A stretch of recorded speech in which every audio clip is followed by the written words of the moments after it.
Thank you. These talks have been so good, I don't know how I'm going to top them. So yeah, my name's NIVETHIKA, but you can all call me Niv, I know. Huge sigh of relief. So I'm 22, and I'll say I'm self-confessed millennial. And as many millennials, to stick to traditions of millennials, I'm on my gap year. So yeah, I'm a law graduate, and I studied at Brighton University.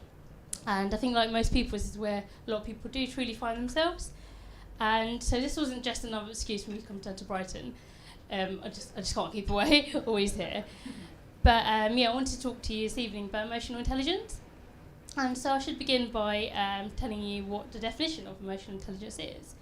And the simplest definition is the ability to be aware and monitor your own emotions and that of others. So how did I come across this?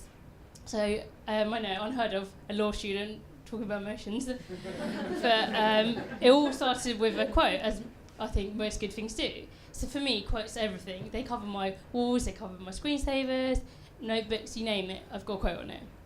And I would love jotting quotes down, just quotes I've heard in movies, books, or just in daily life. I love jotting them down, and I used to jot them down on post-it notes. And there's only so many post-it notes you can have in a room. So I was like, you know what, this needs to be a bit more organised. So I decided to collaborate it into a book, and I decided to use emotions and moods as the topic of the quote book, because I've had quote books, ones for each day, ones for each month, things like that, but never for how I was feeling. And no one feels the same at the same time, like for example right now, not all feeling the same. So I thought that this would obviously differ from person to person, how they were feeling. So I decided I would use 10 emotions and moods and collaborate and organise it in that way for me to embrace all emotions and perhaps lessen the burden of some emotions. So I decided to do 10 categories. So one was happiness and joy, and it was anger and rage, and loneliness and isolation. And I'm sure we've all felt these once in our lives or more. So yeah, next day I chose 10 emotions, and next day I stumbled upon a 10-tab notebook, and I was like, this is clearly the universe giving me signs.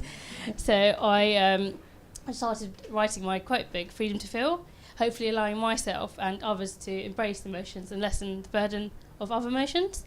And this is when I realised I stepped into territory as old as time, but it had a name now, emotional intelligence.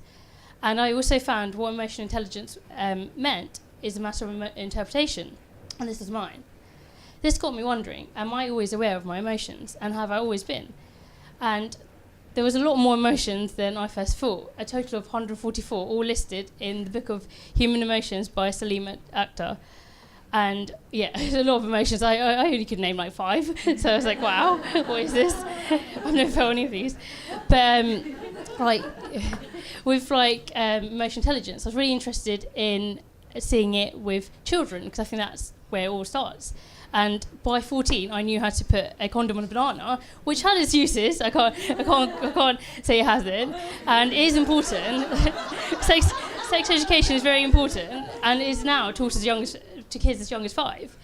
But it was only when I was 21 I was able to say I'm not always okay, I'm not always happy, and being happy all the time isn't very intelligent at all.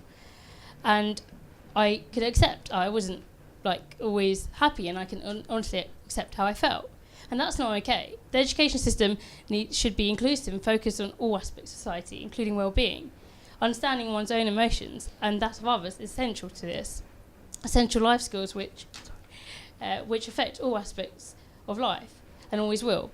You can still be a positive person without always being happy. Schools need to introduce emotional intelligence, positively looking at emotions and discussing them regularly. Taking a daily register to see if someone's present is all well and good, but are they really present? And more importantly, do they feel present? Discussing how to deal with each emotion and how to respond to our own and each other's is crucial. And of course, this is very much dependent on personality. The William Marston's DISC test, where you can rank various characteristics and discover whether you satisfied one or more of the personality profiles: directing, influencing, steady, or cautious. And if used on adolescents, for example, it's good to help determine their future. I've created some copies of this, so if anyone wants to do it, let me know. But yeah, so it's like knowing if we all have different personalities, thus we have differing emotions and reactions. So if you know your personality profile and that of others, interacting with them and yourself will be a lot easier and much more pleasurable. Not everyone reacts the same in the same situation. Knowing this is part of emotional intelligence. And knowing how to react to it is something that can be acquired, which further boosts your emotional intelligence. And it's referred to as EQ. So like IQ, there's EQ. One to measure intelligence and one to measure emotional intelligence. And it's about time we strengthened our EQ as well as our IQ. A test I've introduced with the youth refugees at CARAS with an overwhelming positive response. Of course, there's many other tests to test personalities and things like this, but it was the easiest to explain and easiest to conduct. And it proved how we are all different in the sense of personality, but in the sense of nature, we're all the same. And talking about emotions from early on is an important part of building confidence, positivity, emotional well-being, and future emotional intelligence. And I'm currently working part-time in a nursery, and I've been given the opportunity to introduce emotional intelligence to children from as young as 2. And to my surprise, they grasped it very well.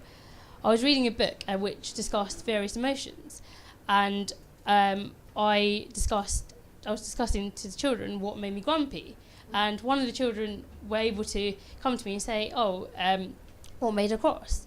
And she was able to see how being grumpy and being cross are similar emotions, and she tried to relate to me, and she was able to understand emotional intelligence without even knowing the word, without even knowing many words, and she was able to relate grumpy to cross.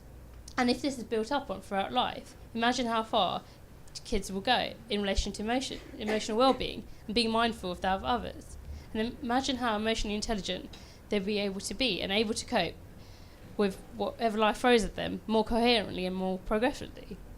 A popular nursery song, I think you've all heard of it, is If You're Happy and You Know It.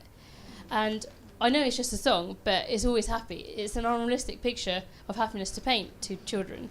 And without the bad times, you wouldn't know the good. And I know this is just a song, but it's the first thing children learn, and some of the first words. And since when do we stomp our feet out of happiness? At my nursery, we've incorporated all sorts of emotions, including anger, excitement, and even sadness. These aren't negative. They are all real and can be developed and misunderstood. If handled incorrectly from the get-go, we're all 100% human after all. We all have emotions that are 100% real, and that's one thing we all share. That's okay. And important part of emotional intelligence is response and our choice of it. A Man's Search for Meaning by Viktor Frankl follows the trauma observed in the concentration camps during the Second World War. He discusses the varying reactions to atrocities that occurred. Some were struggling to control their emotions, understandably, but those who were aware of their emotions were able to be more in control and comfort others and themselves. So he stated, you can take anything away from a man, but his freedom to choose his response, even in the worst unimaginable situations. Anger, sadness, love, fear, excitement, happiness are all emotions we feel, and they're all okay, and they're all real, and we should know when and why we're feeling them without judging ourselves. This leads us to become more aware of others' emotions as well as our own. I want you all to think of the most inspiring person in your life, anyone, alive, dead, someone you know, your favourite superhero, and why are they so inspiring to you? I'll give you a couple of minutes. It'd be great to hear some of these.